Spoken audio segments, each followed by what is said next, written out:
Okay, so let's have problem 4, number 1. So for the first step, of course, we have to analyze the intercompany transaction. So there was an upstream sale of inventory. No? Ball Company, the subsidiary, um, sold inventory to Ernie Company. So we will compute for the consolidated sales, consolidated cost of sales, and consolidated ending inventory.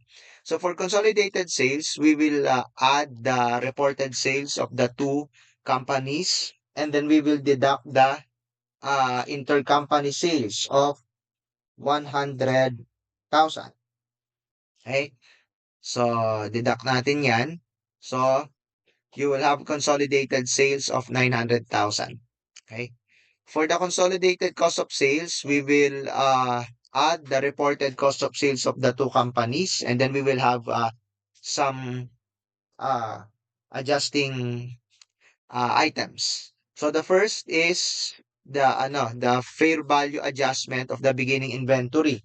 So sabi kasi diyan sa ating problem, on the day of the business combination, the uh, inventory of a ball has an carrying amount of 10,000, fair value of 8,000. So there's a decrease of 2,000, no, for the fair value of the beginning inventory. So that will mean deduction of 2,000 from cost of sales because we assume this inventory item is already sold. And then we will also deduct the uh, intercompany sales of 100,000, no, because pumasok po yan as purchases ni Ernie. Okay, so we will eliminate the purchase of Ernie, which was included in the computation of the cost of sales. And then we will also adjust for the unrealized profit in ending inventory. So according to our problem, the inventory still held by the parent Ernie is 20,000. We are referring to the inventory it bought from Ball. So it's at selling price, it's 20,000. So we will eliminate the profit. So according to our problem, the profit is 30% on selling price. So the unrealized profit on this 20,000 inventory still on hand is 6,000. So you deduct that from the uh, ending inventory, that will mean addition to cost of sales. So you will add that 6,000 to the uh, cost of sales.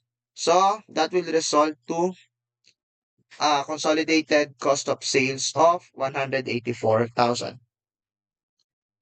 Next, for the consolidated ending inventory, we add the reported inventory of uh, Ernie and Ball to 50,000 and 40,000. And then we deduct the unrealized profit, 6,000. So you'll have consolidated ending inventory of 284,000. Okay. Step 2, we analyze the change in the net assets of the subsidiary. So we have three columns here. As of January 1, the book value of Paul is 150,000. Um, the, the problem mentioned that its fair value is 168,000. So the origin of the 18,000 fair value adjustment, uh, the origins rather, are two assets, inventory and equipment. There's a decrease of 2,000 in the value of inventory and an increase of 20,000 in the value of the equipment. Okay? So that's your 168,000. Okay? Next, we will analyze how much of this fair value adjustment, 2,000 and 20,000, how much of that, of those amounts are already expensed. So for the inventory, we assume that the uh, inventory items concerned are already sold. So that means this 2,000 adjustment will be expense, leaving a balance of zero. For the equipment, the problem said that the related equipment has a useful life, remaining useful life 4 years. So you divide 20,000 by 4,000, that means 5,000 is expired, leaving a balance of 15,000 to the um, uh, fair value adjustment. Okay. Uh, if we will look at the balance sheet of Ball as of December 31, 20X1, it has a shareholders' equity balance of 220,000. That's the sum of the share capital and retained earnings. So we will put it here. No, we put it in the December 31, 20X1 column. And aside from these items, we also have unrealized profit, which we discussed in step 1 of 6,000. So that's also an adjustment to the December 31, 20X1 value of our subsidiary. That's a deduction because that's unrealized profit. So this will result to 229,000 pesos fair value of net identifiable assets of our subsidiary Ball. So getting the difference between 168 and 229, there is a 61,000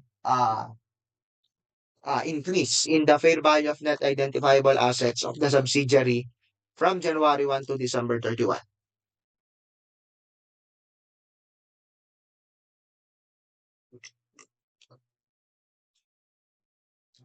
Okay, let's have step 3. Let's compute for the goodwill. Uh, the problem mentioned that Ernie Company paid 200,000 for 80% of the voting shares of Ball Company.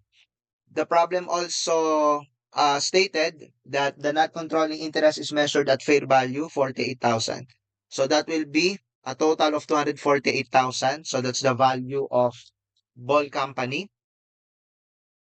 The problem also gave us the information that the fair value of the net identifiable assets as of January 1, 20X1 of Ball Company is 168,000. So getting the difference between 248 and 168, that will give you goodwill of 80,000.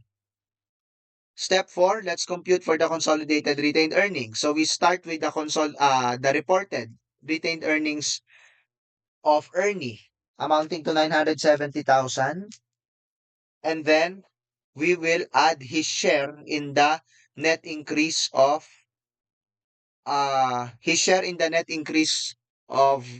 the net identifiable assets of uh, uh, Ball. So that will be 80% of 61,000. No, so that's 48,800. Okay. So our consolidated retained earnings is therefore 1,018,800. Okay.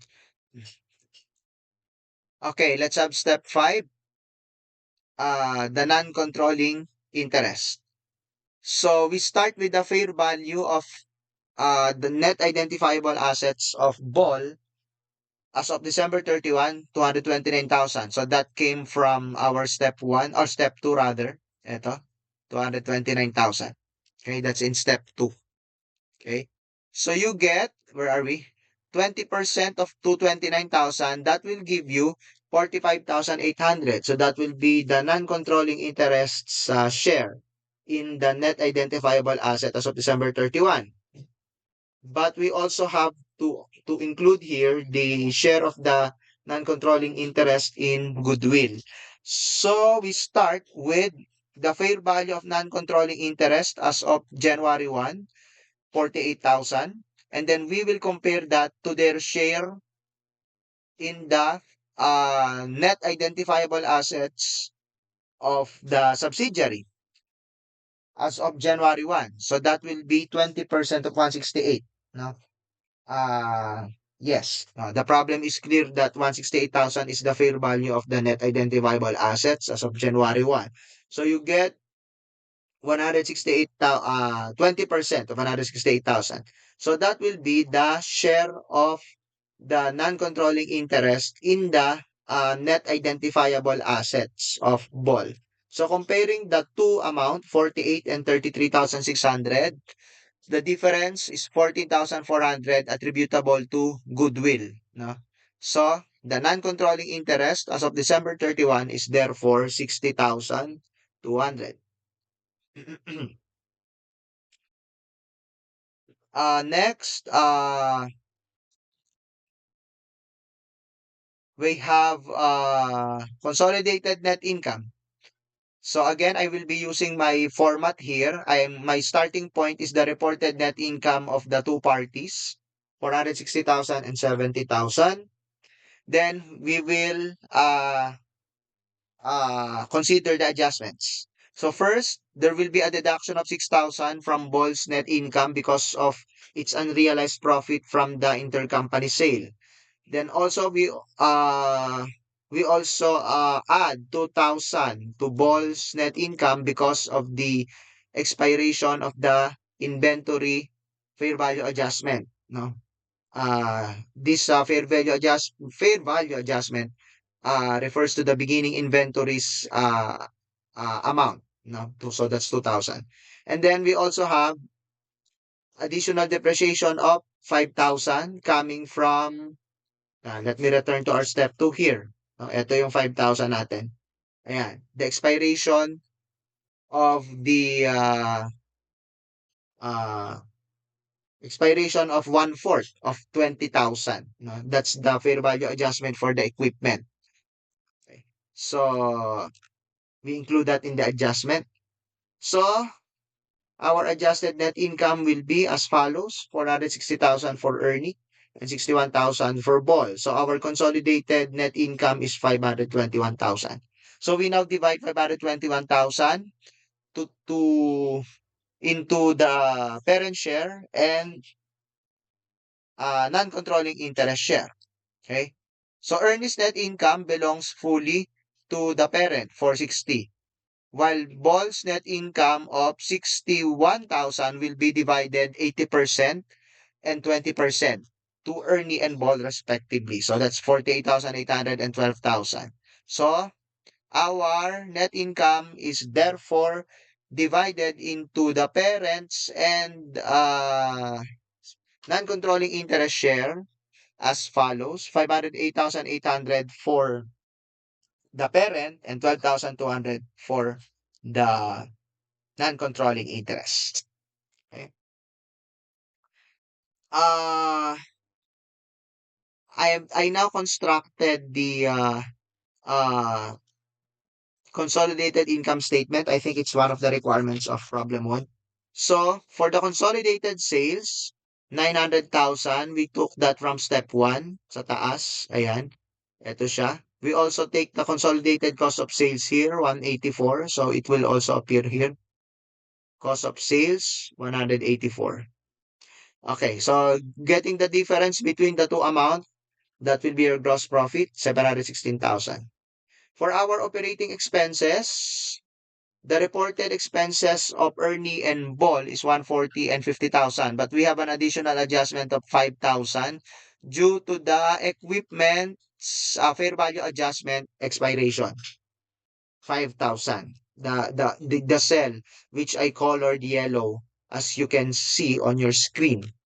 So 140 plus 50 plus 5, that's 195 adjusted operating expenses. So net income, therefore, 716 less 195, 521,000. Step 7, we'll have the consolidated balance sheet. So I again constructed or used 4 columns here for our computation. So for inventory, 284,000, that came from step 1. Where's our step 1 here? Here. Okay, we can see here consolidated ending inventory to 84. Okay. And then for other assets, our computation will be as follows. We will start with the reported amounts from the respective balance sheets of Ernie and Ball. That's 800,000 and 200,000. And then We add the fair value adjustment of equipment. The remaining balance is 15,000. So, add the three amounts, you'll get 1,015,000. And then we also have goodwill of 80,000 from step 3, I think, or step 4. Where is it? Step 3 here. Here, goodwill, 80,000. Okay, so we include that in the balance sheet. So you have total assets of 1,379,000. For liabilities, you simply add the reported amounts as shown on their respective balance sheets. For the share capital, you only include the share capital of the parent, so that's 200,000. Retained earnings, also, you will also include only the parent, 1,018,800. The amount came from step 4 here. Consolidated retained earnings, 1,018,800. Okay. And then the non-controlling interest, 60,200 as we have computed in step, where is it? Here, step 5, 60,200. Okay? So you get the total that will give you 1,379,000 pesos. So that's it for our problem number 4, item number 1.